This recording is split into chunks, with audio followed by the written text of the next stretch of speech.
Should we abolish the Department of Education? Hey, I'm Natalie, founder of Primary Focus. I bring the latest education news and tips on working for kids to you. You can sign up for my newsletter, which comes out every Tuesday, and subscribe to my YouTube channel. Last week, a United States congressperson from Colorado, Boebert, made a comment that she would like to abolish the Department of Education and get the federal government out of schools. I'm more in favor of abolishing the federal Department of Education and getting the federal government completely out of public schools. But we're not there right now, and we do fund public schools. You hear this sentiment a lot these days, especially from Republicans. But what would happen if we actually followed through with it? As I follow this question, I will have some of my opinions in there, but everything comes from facts. I'll link all of my sources in the description below.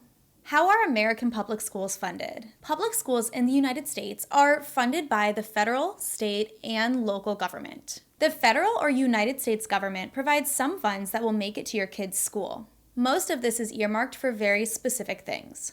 But they have very little say in how the school is actually run. This is actually due to how our country is set up. You may have heard the term states' rights before.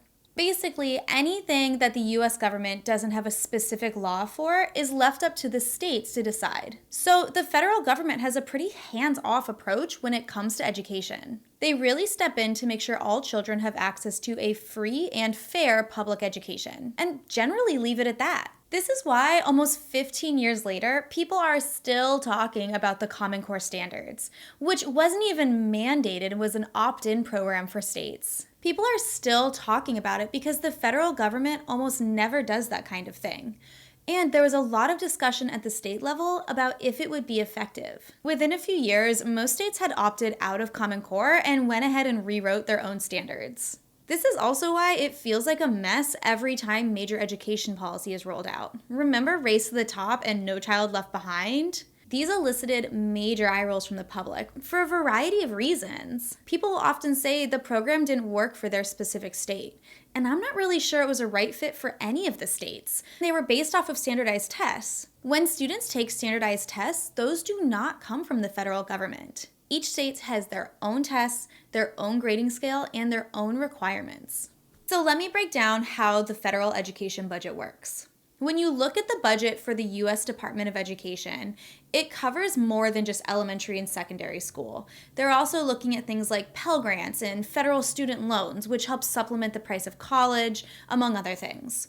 But for the sake of this video, I'm just gonna zoom in at elementary and secondary education. So we're talking elementary school, middle school, and high school.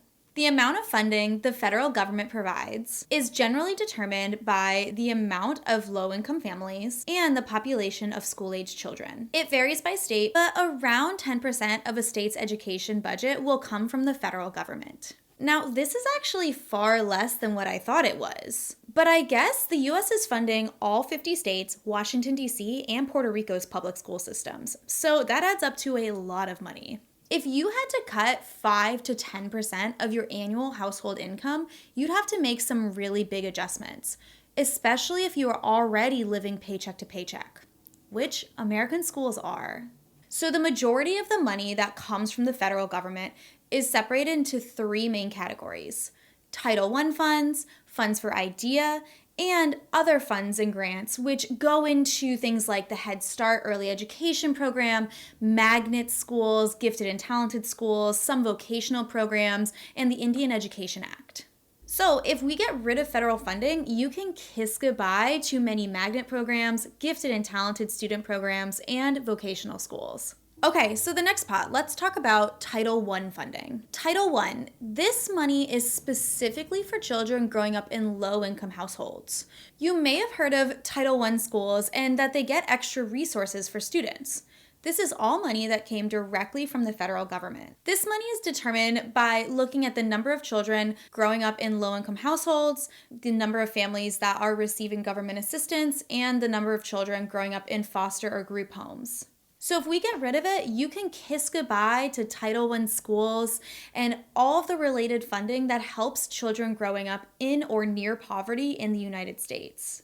Title I schools have reduced class sizes, money for extra support staff, they often have a social worker on campus, and sometimes they benefit from community support, like English language classes for parents of students. They connect families to important community support and do so much more than educate children. There are countless nonprofits and charities that directly support Title I schools and get their funding because they support Title I schools. This can include things like free preschool, after-school programs, and free meals.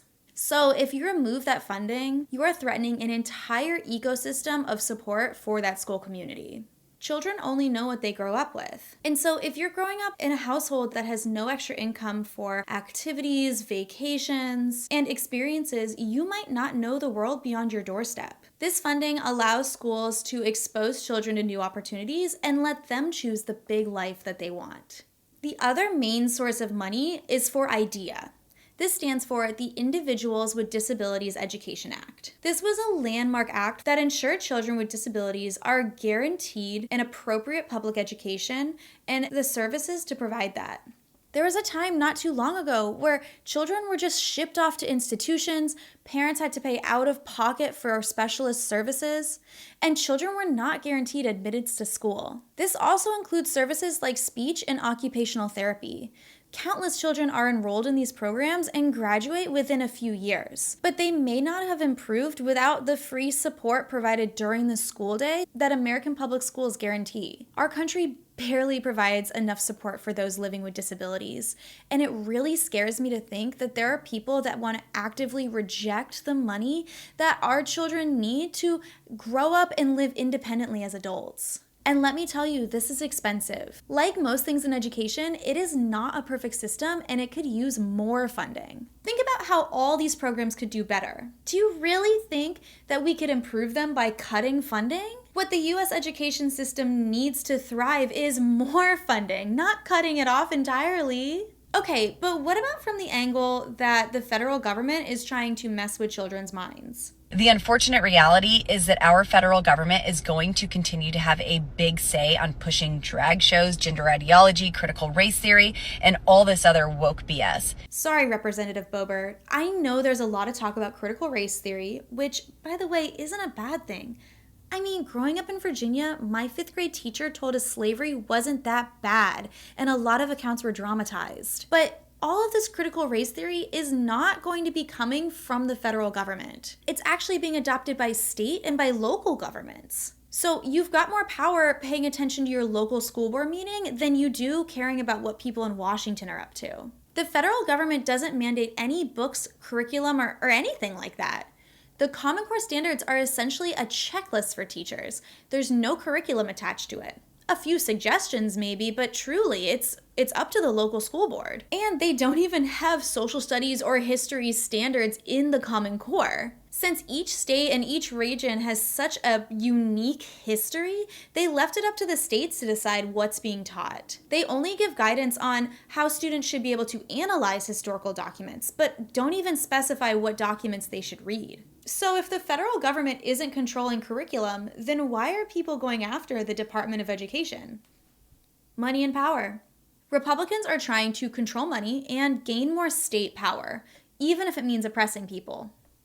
And yes, I'm being generous here.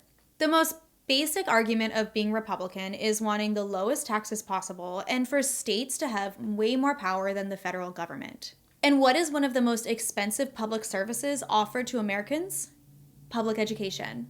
Education is expensive. It's a public service, and I should mention here, it's also a human right.